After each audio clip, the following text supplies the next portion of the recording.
If Jesus himself invited you to something, would you accept the invitation? Well, yeah, I think we all would. Well, today, Jesus is inviting you to something. He's just waiting for you to accept. Now, before I go any farther, let me just say a quick word to those of you who are new to Parkway. Listen, we are in week 3 of our series called Save a Seat. And this is our campaign to, expand our facilities. But listen, I want you to understand there is no expectation or pressure for you to give anything. In fact, you're actually at a really good advantage because you get to see how God works at this church without any expectation or pressure to participate and be a part.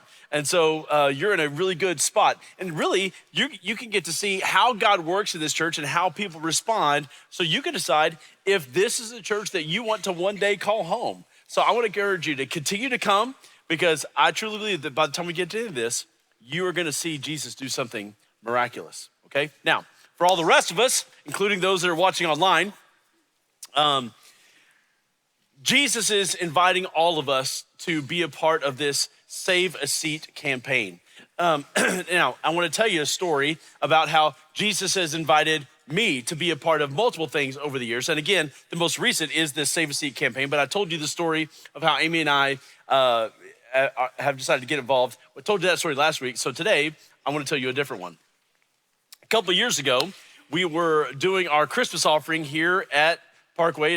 We do it every Christmas, and it goes through January. Well, 2 years ago, with literally 2 weeks to go, we were barely halfway to our goal of $500,000. And I thought, well, this is going to be the first year in our history that we are not going to meet this goal. And so I was like, Lord, is there something that you want me to do or to say or to preach to help us reach this goal? And this is when Jesus gave me an invitation.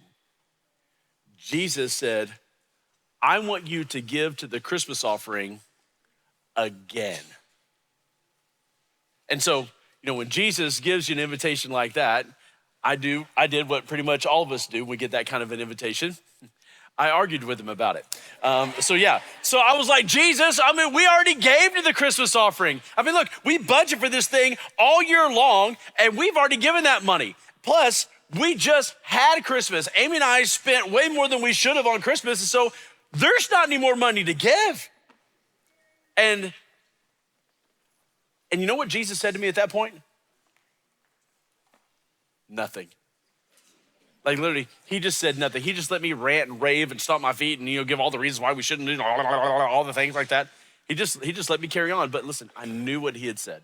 So I decided I was going to go to Amy and I was going to tell her what I felt like the Lord wanted us to do.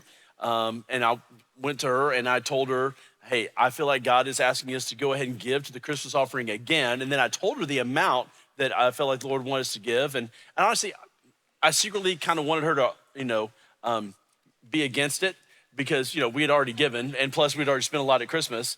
And so she looks at me and she says, well, I think we should give it. In fact, if it takes our savings account down to zero, we should give it. And I thought to myself, can we just fight about this a little bit? Can we just, why do you have to always be so obedient when it comes to God and all that kind of thing? So now I didn't say that, okay, but I thought it. And so you know what? We logged online and we gave and we did so willingly. I reluctantly at first, but we did so willingly. And then over the next 8 days, people at Parkway gave more than $250,000 and we set a record for our Christmas offering, only to be broken this last year. Incredible. It was unbelievable. Now listen, I do not think that the tiny little amount that we gave in comparison set us over the top. That's not what happened. But I do believe that us responding to God's invitation opened the door spiritually for other people to respond to God's invitation. And without it, I don't think we would have hit that goal that year. And so today, Jesus is inviting all of us to participate in their Save a Seat campaign. He is inviting all of us to respond to him. And if we all respond to him, I'm telling you, we will see him do something amazing, something miraculous. And if we don't, we won't.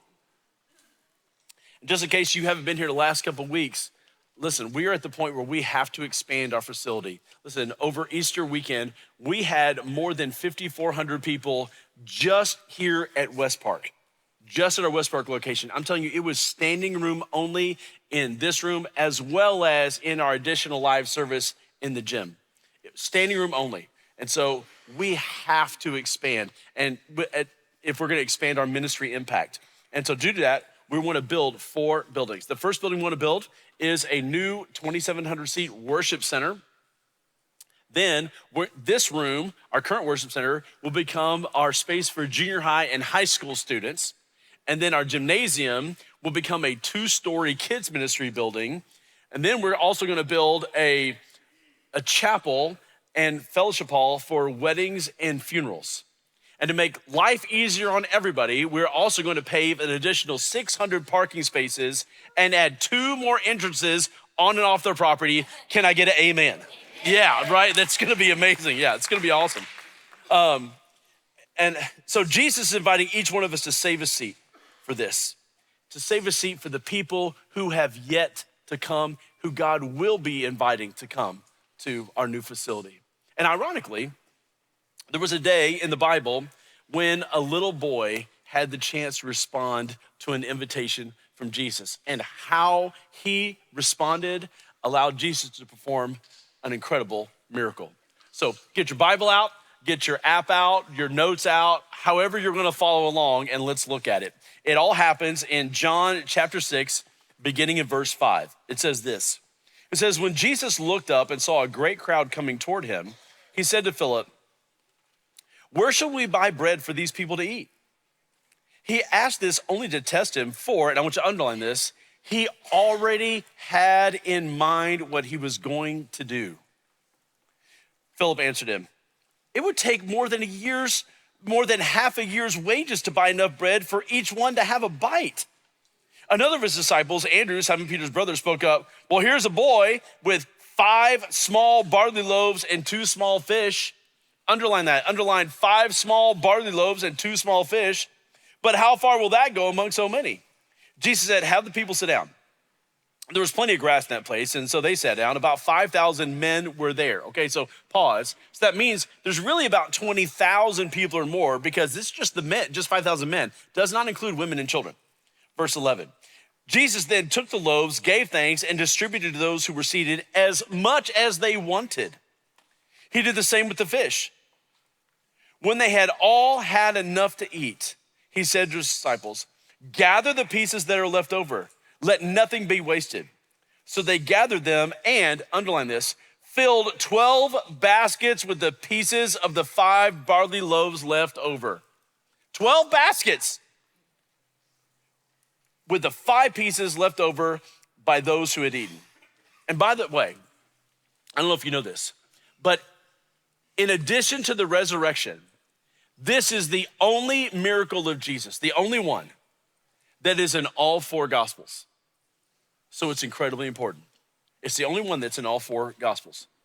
And so looking at this miracle, what does Jesus want me to learn from this? Like, what happens when Jesus invites me to be a part of what he's doing? Well, first off, I need to understand this, write this down. Number 1 is that Jesus already knows what he's gonna do. Jesus already knows what he is gonna do. Look at that first part I had to underline. It says, he already had in mind what he was going to do. Listen, when Jesus invites you to be a part of something, like, he already has it planned out. Like, he's not just making this stuff up as he goes.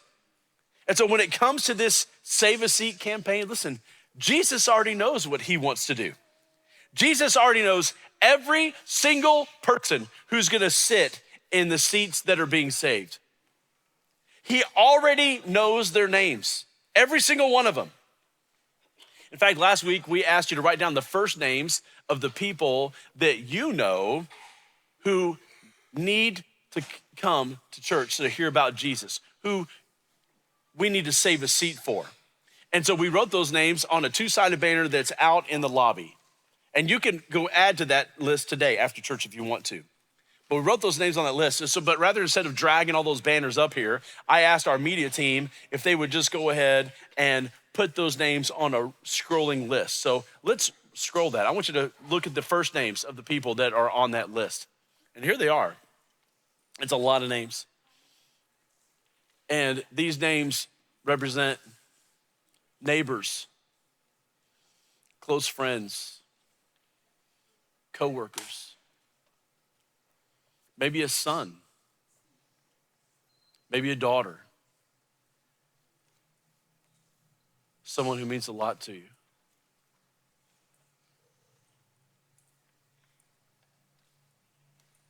Just look at them as they scroll by.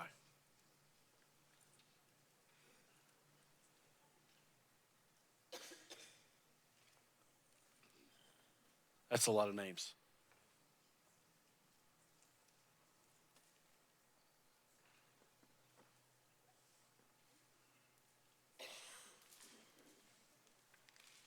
Pretty powerful.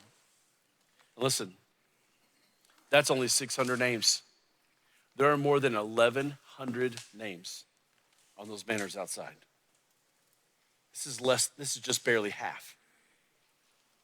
Just barely half of the people that we want to save a seat for. And listen, Jesus already has plans to reach out to them, to invite them to come so they can sit in a seat, hear about him, and hopefully respond to him by accepting Christ into their lives. You know, I don't know, maybe that's where you are today. Maybe you're at the place in your life where you need to accept Christ. If that's you, then maybe someone has invited you to come and saved you a seat so that you could hear about Jesus today.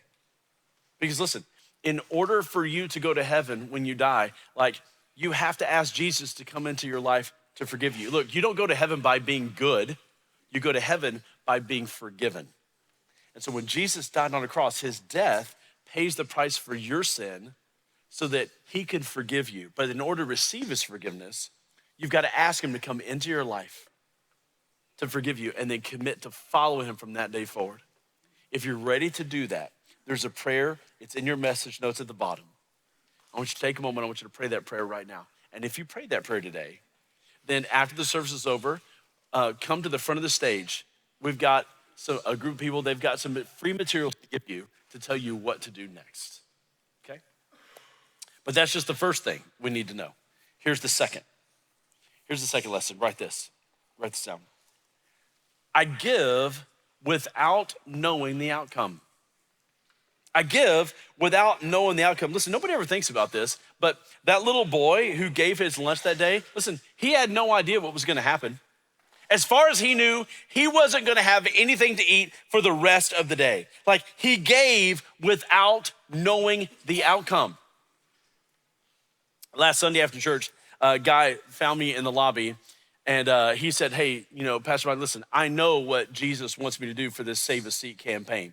And I could tell by the way he was talking, it was listen, it was more than just a few seats. It was gonna be quite a bit.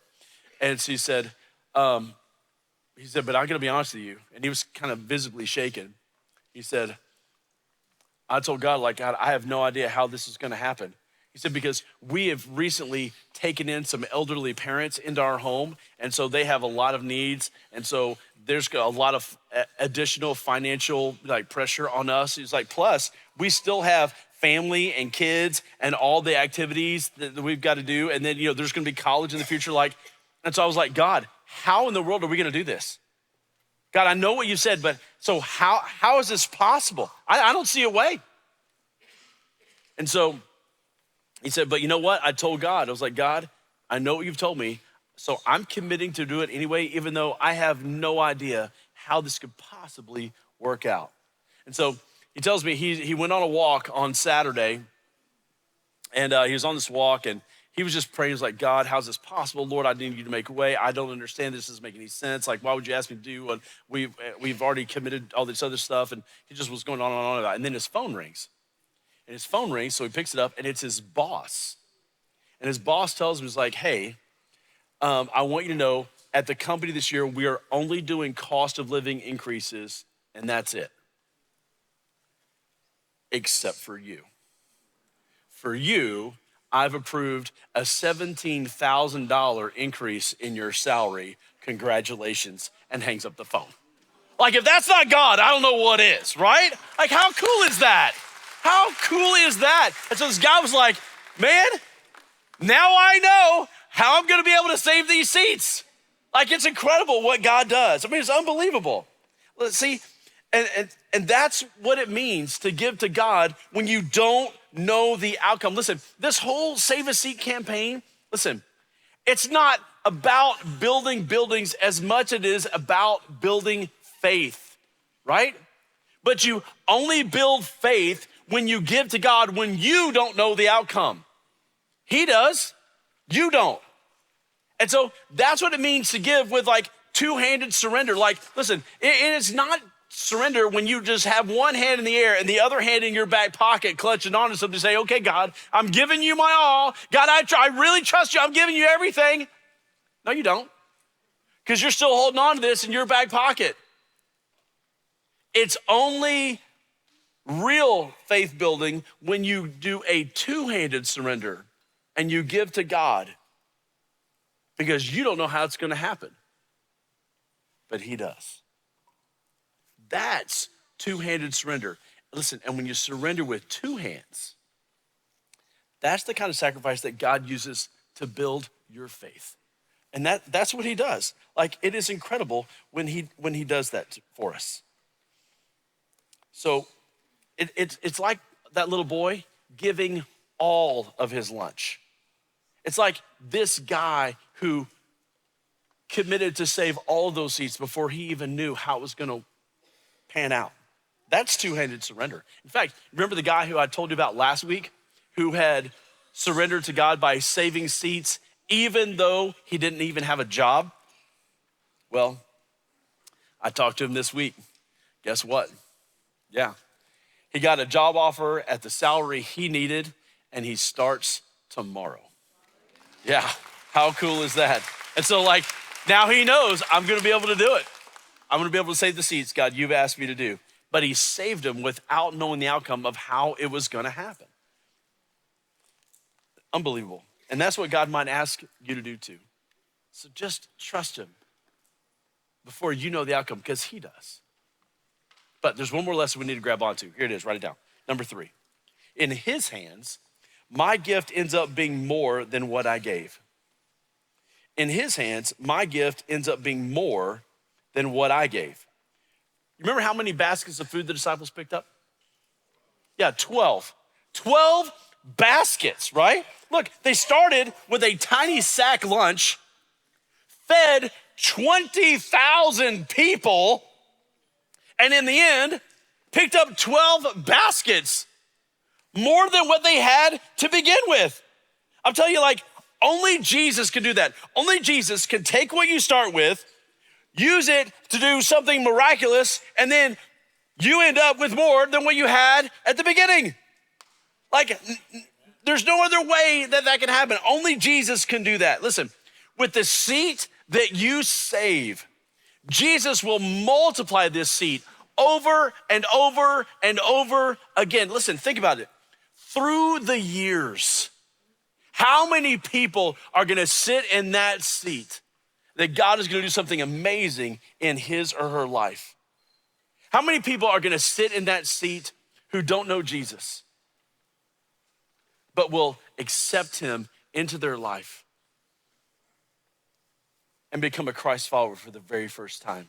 How many people are gonna sit in that seat and Jesus will save them from a life of alcoholism or addiction, rage, depression, or even suicide?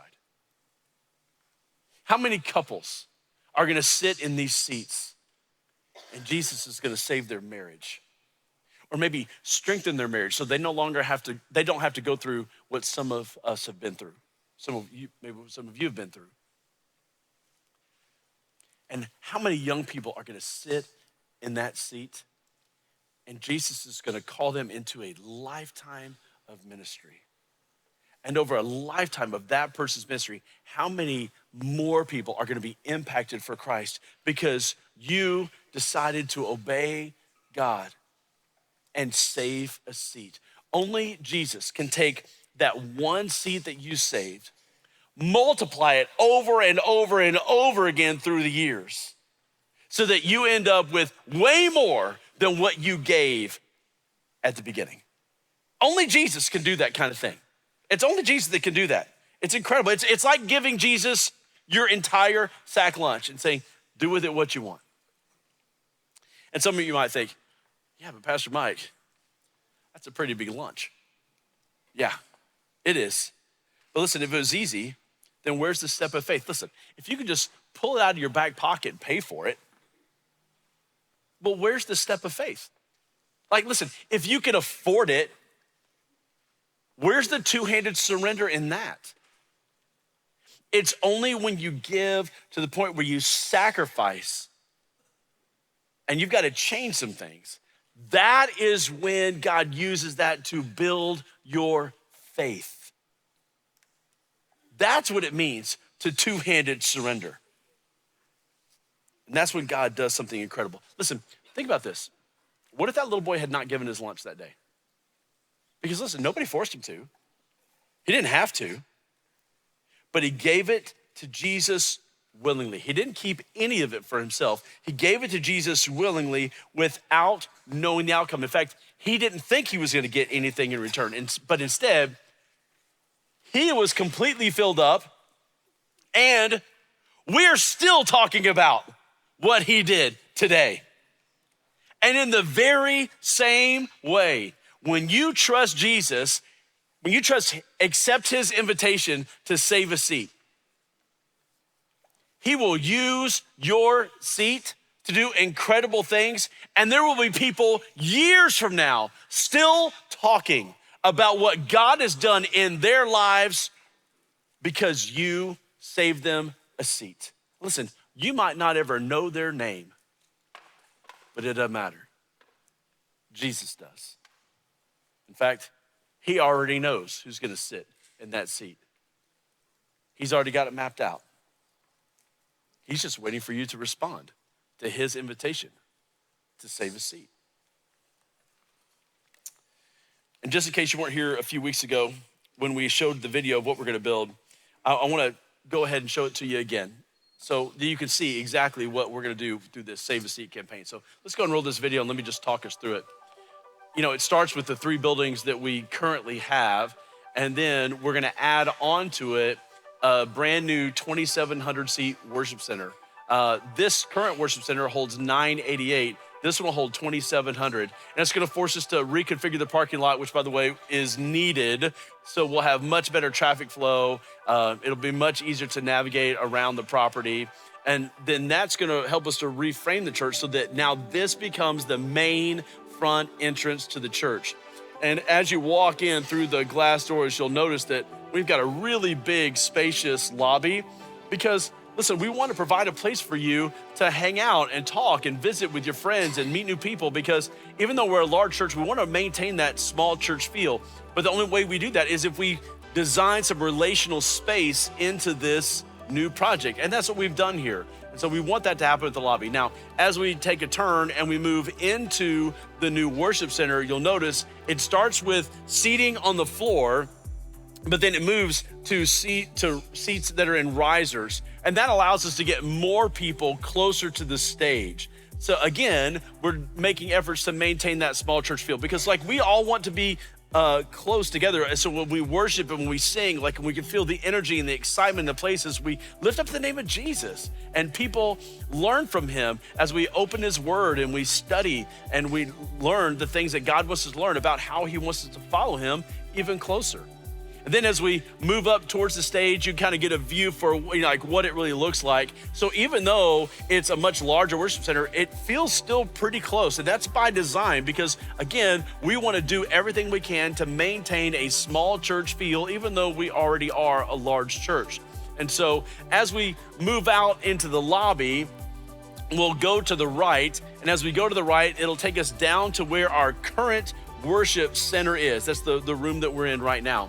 And so as we move into this current worship center, will be redone and reworked to accommodate our junior high and high school students. So we're gonna take out some chairs, we're gonna pull up the carpet, we're gonna add some tables and some games and some counter space at the back so that they can have a place that really suits their needs. And so there's a lot of AV equipment in there already, sound equipment in there already. But a fresh coat of paint and just reworking the room will make it really, really effective and desirable for our junior high and high school students to meet their needs, and gives them a place where they can hang out and talk and visit and games and spaces like that.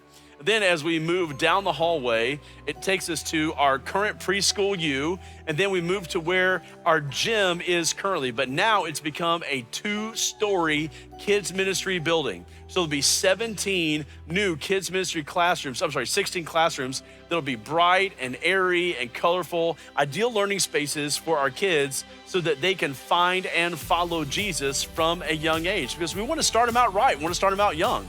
But then as we move outside, you'll see that we've relocated all our temporary buildings. The only thing we're not building is office space. These temp buildings are going to become office space. And we're also going to add a large pavilion area, because again, we want to create more relational space so that people can hang out and visit and talk after church and not just be in a rush to hurry up and get somewhere, and also give us a place for our teenagers to do fun activities and events. And so we've added a big parking lot here, and you can see somebody drove their Cybertruck to church that day. That's great. And when we get down to at the end of the parking lot, this is where the chapel is going to be, and this is what we use for weddings and for funerals and memorial services. So you go through the glass doors, and as you walk in, we've done everything we can to maintain an old-fashioned kind of church feel. So there'll be a permanent cross affixed at the back with glass windows and a water feature. And then as you look at the building, it's wooden pews and wooden beams at the top. I mean, it's really going to be gorgeous. It'll be perfect for weddings and for memorial services, that kind of thing. And then as we move back outside, we'll go towards the fellowship hall.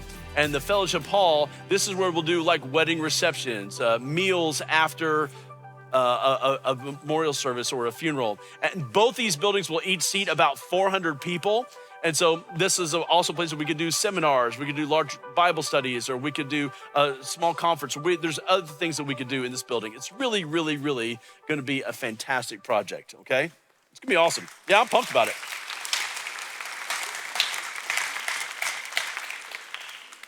So now I want you to take out your commitment card. Everybody, even if you've looked at it before, everybody look at it again, okay? So everybody pull out your commitment card. If you're watching online, you can get your electronic card by texting the word SAVE to 50906. That's SAVE to 50906. Everybody look at this commitment card right now. The cost of this entire project is $34 million, $34 million. Now to do that, we have plans. We're gonna try to sell about $10 million worth of land. We're gonna borrow $4 million, and that leaves $20 million that we need to raise through Save a Seat.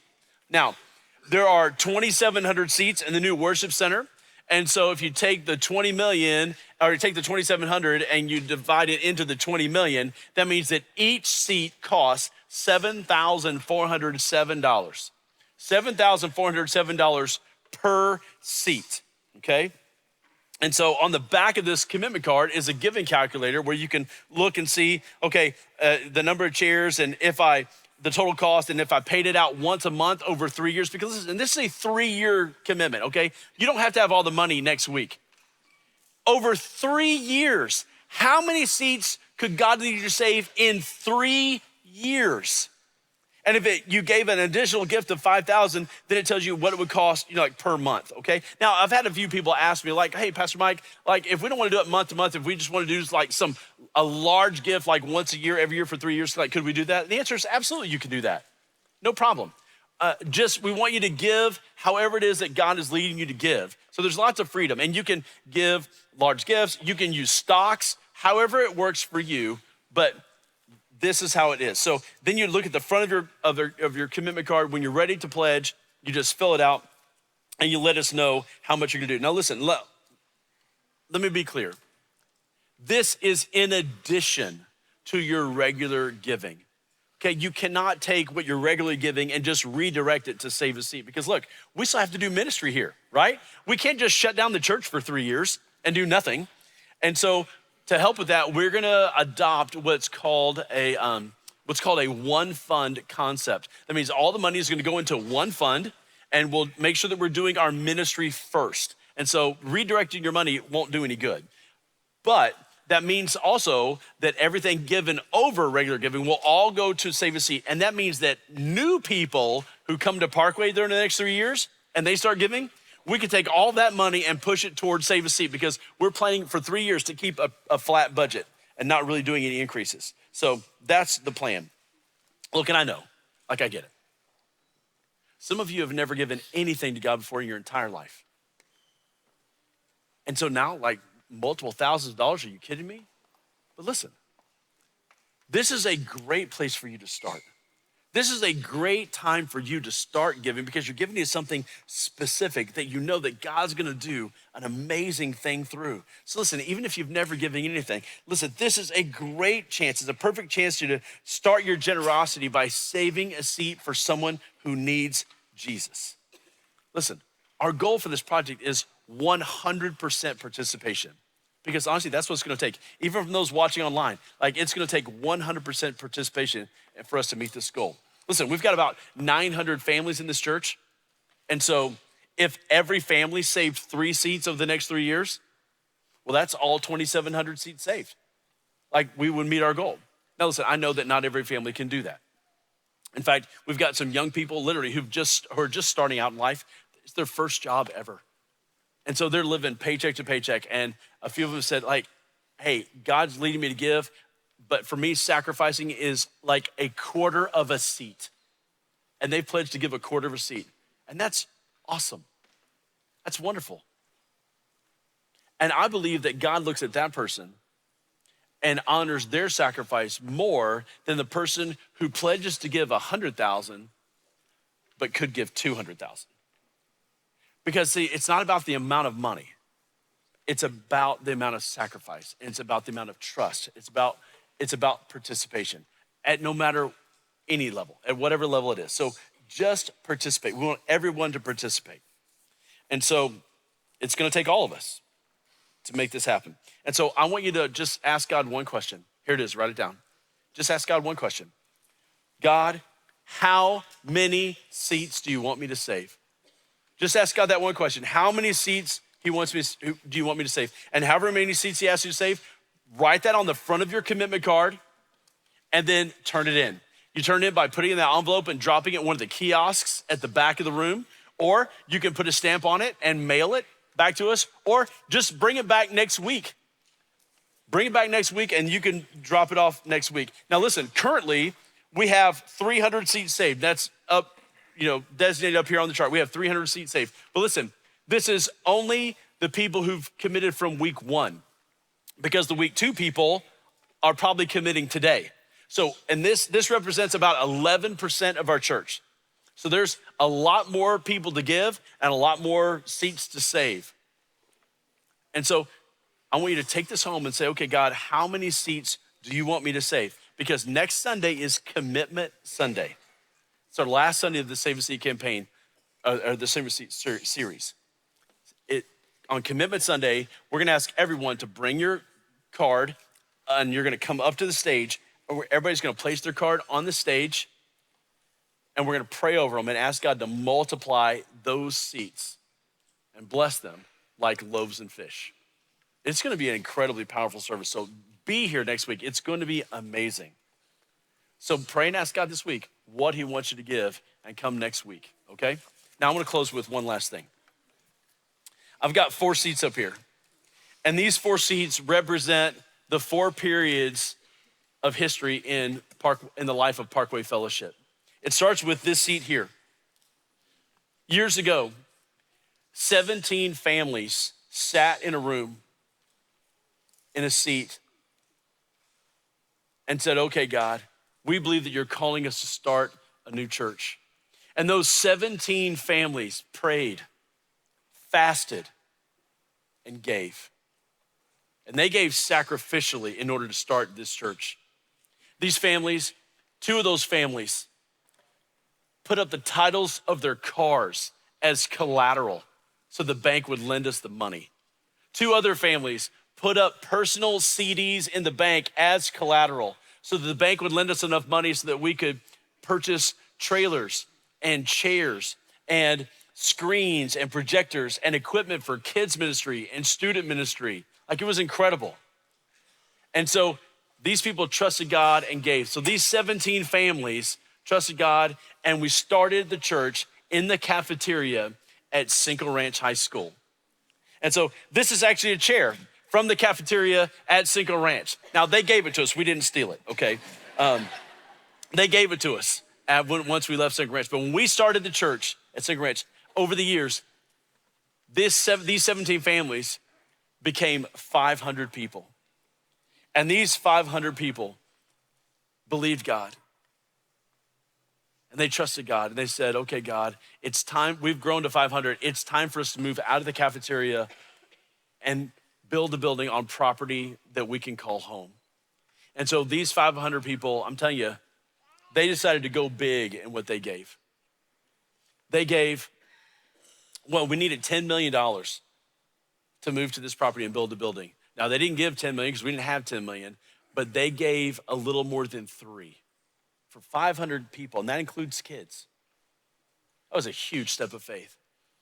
And those 500 people have now become more than 5,000 that meet every single weekend here at our West Park location, our Morton location, and online. It's really amazing. And those 5,000 people, listen, are now the beneficiaries of the faith and sacrifice that were made by people in these chairs. What God has done in your life by sitting in this chair is a direct result of what the faith and trust that people had when they sat in these chairs.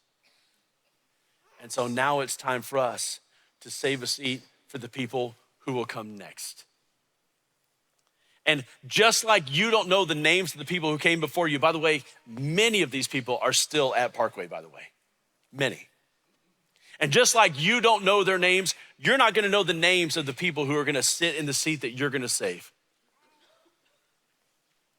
In fact, they might end up being grandchildren or great-grandchildren that have yet to be born. But those people will sit in this seat one day, and God will do something incredible in their lives. And it's because you believed when you were sitting in this seat that God would do something amazing. And when you respond to Jesus's invitation to save a seat, he already has in mind something incredible to do. He's just waiting for you to accept the invitation to save a seat. So go home and pray and ask God how many seats he wants you to save.